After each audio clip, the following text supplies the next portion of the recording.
proud MPP from Hamilton Center, here to announce two motions that I'm very proud of around reforming social assistance in the province of Ontario. And I'm joined here today by great friends of mine from the Ontario Disability Support Program Action Coalition, ODSP Action Coalition.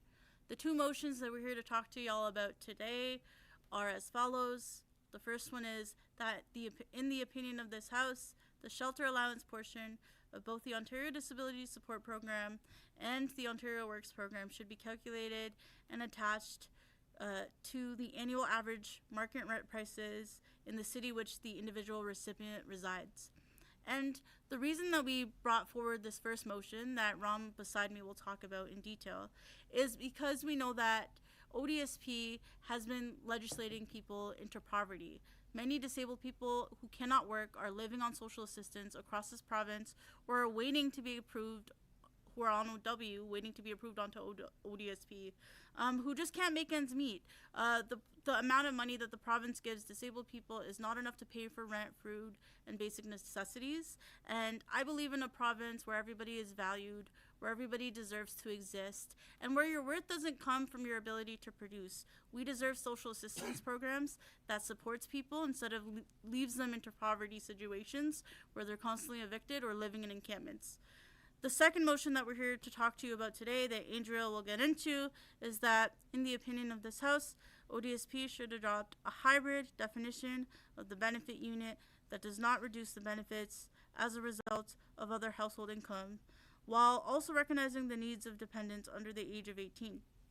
So what we're saying is that your benefits shouldn't be reduced just because of who else is in your household. So for example, 90% of people on ODSP are single because when they get married, they get their benefits clawed back. These two motions together seek to build a social assistance program in OW and ODSP that is based in care and love and compassion and gets to the root cause of the ways in which disabled people are constantly devalued by not being able to be supported in a system that doesn't give you enough money to live on, but also doesn't fully see people's worth or allow them to build intimate personal lives or allow them to get to build a life in this province. And so with that being said, I'm going to pass it to Ron, who's going to talk about the first motion around housing. Thanks. I'm Ron Anisich. I'm a spokesperson for the ODSP Action Coalition, and I'm also an ODSP recipient. The first motion, which MPP Jama is sponsoring, seeks to have the shelter allowance portion of ODSP and Ontario Works tied to average market rents. Currently, the maximum shelter allowance for ODSP recipients is $565 a month. It's $390 a month for Ontario Works recipients. The average rent, meanwhile, for a one-bedroom apartment is well over $1,500 a month, and that's for an unoccupied unit. The price for an that's for an occupied unit. The price for an unoccupied unit is substantially higher than that. Here in Toronto, it's as much as $1,000 a month higher than that. In any case, these amounts are much greater than the amounts that recipients of either program actually receive. This is a massive inadequacy which urgently needs to be addressed. MPP Jama's motion, if passed, will make an enormous difference for social recipients in Ontario who currently have little or no money left each month after their rents and bills are paid. Social assistance recipients are constantly forced to choose between housing costs, food, bills, and medical expenses, all costs that have increased dramatically in recent years.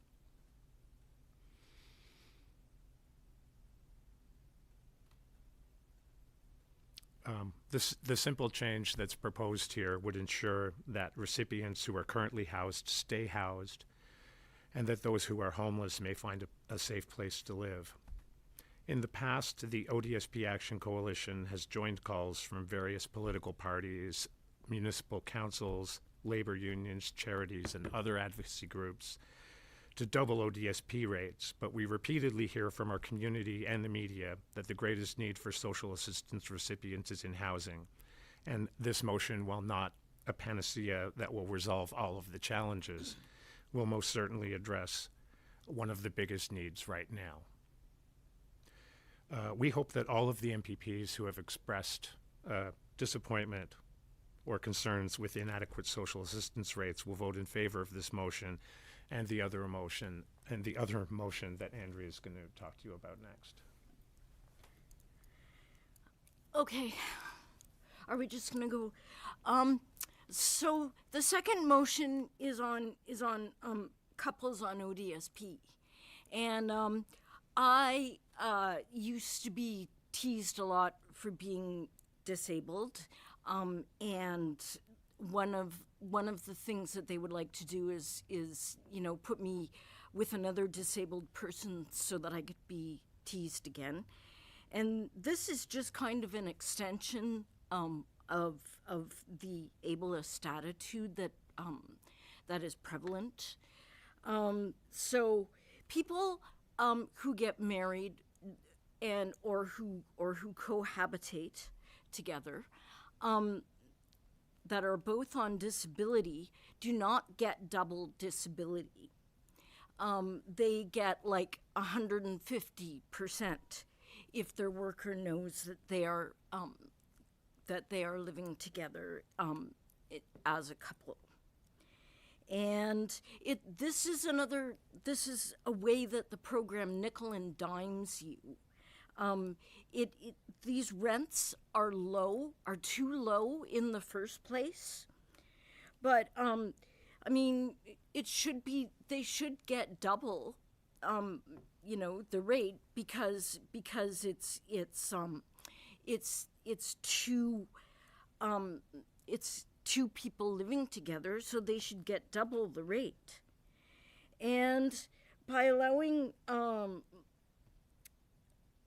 this might allow these people to get a fighting chance and to get out of poverty, but then the poverty just puts more stress on the relationship, and that's where things go sour, and they can't afford to move out and to get separate places because the rates are so low,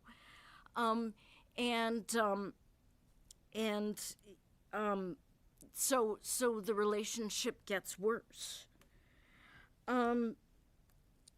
It would be easier if everybody on ODSP could be judged as a single benefit unit, whether they are married or living with somebody or single. And the worst atrocity is that people on if one partner works and one partner is on ODSP, the partner who works, the person on ODSP's wages gets clawed back. So, I know that they want people to go off the system if they're in situations like that, but why can't the person who is on ODSP bring some monetary thing to the relationship?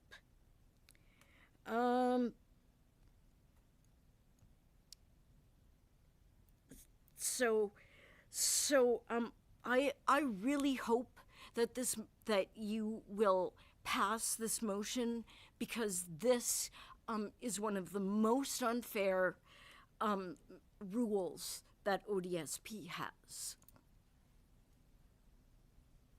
Thank you for sharing. And one thing I also want to add is we don't see, specifically around this clawback, we don't see it reflected on other federal disability related benefits, right? Like CPP.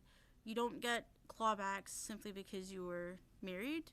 People are seen as individual units.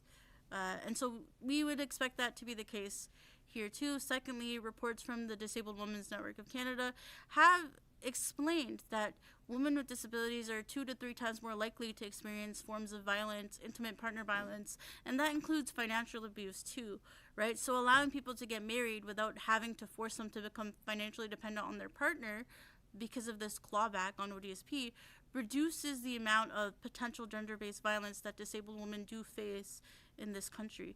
Overall, the reforms that we're suggesting through these motions are important. It allows people to be able to pay their rent on the basis of the average market rent in the community that you live in, and also protecting disabled people who are in partnerships and marriages from gender-based violence or intimate partner violence. While I can only table motions because of the ongoing censure, I'm looking forward to collaborating with allies in the political space to make sure that these motions are not only tabled but also get moved.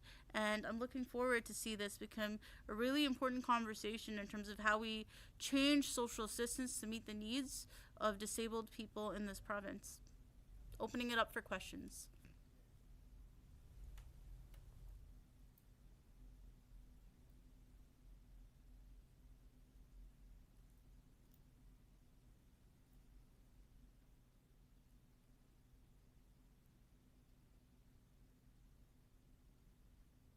Maybe there are no questions. There's no, All right, cool. Bye, everybody. because this is so simple, so just pass the motion.